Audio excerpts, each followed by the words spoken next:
My name is Angela O'Neill, and I am the director of the Women's Neurology Program here at the Brigham and Women's Hospital. And my task today is to speak about sleep in pregnancy and the postpartum period. I have no disclosures for this discussion.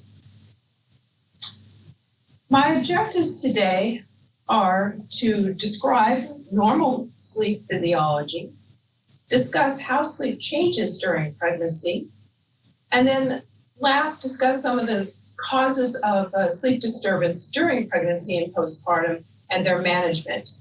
And this will include some of the mechanical causes of sleep disruption in pregnancy, obstructive sleep apnea, restless leg syndrome, insomnia, and narcolepsy.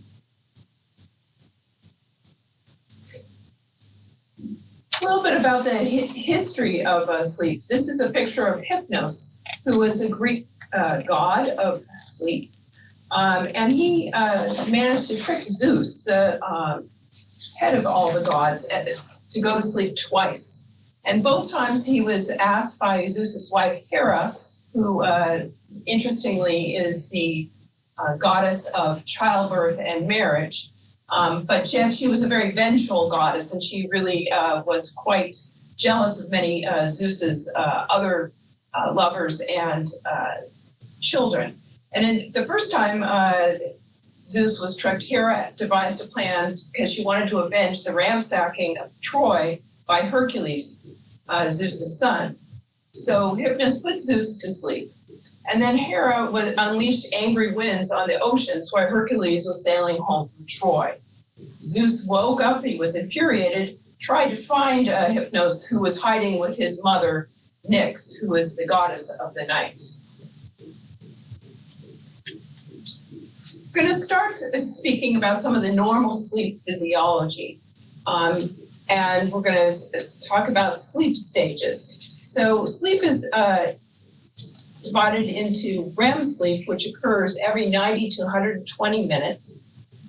It's characterized by several major features: low voltage mixed amplitude EEG, rapid eye movements, and their muscles are atonic or non-active, except for the eye muscles and the diaphragm.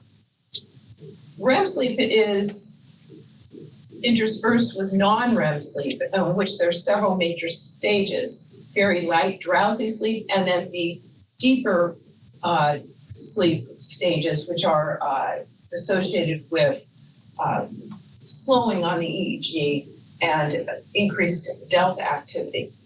So as this hypnogram shows, sleep stages occur in cycles lasting 90 to 120 minutes. And usually at the beginning of the night, you get into light sleep and then deeper sleep. And then as the night, and then those sleep stages go back up to light sleep and then alternating with REM. And as the night goes on, the periods of REM get longer and the periods of non-REM sleep get shorter.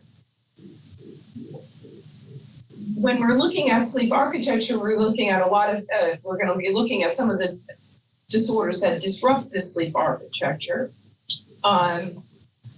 And one of the basic concerns is, what is sleep? What is really the purpose of sleep? And it really is poorly understood. Some data support that it may have a variety of functions, including energy conservation, restoration, and clearance of metabolites, and maybe even promote brain plasticity.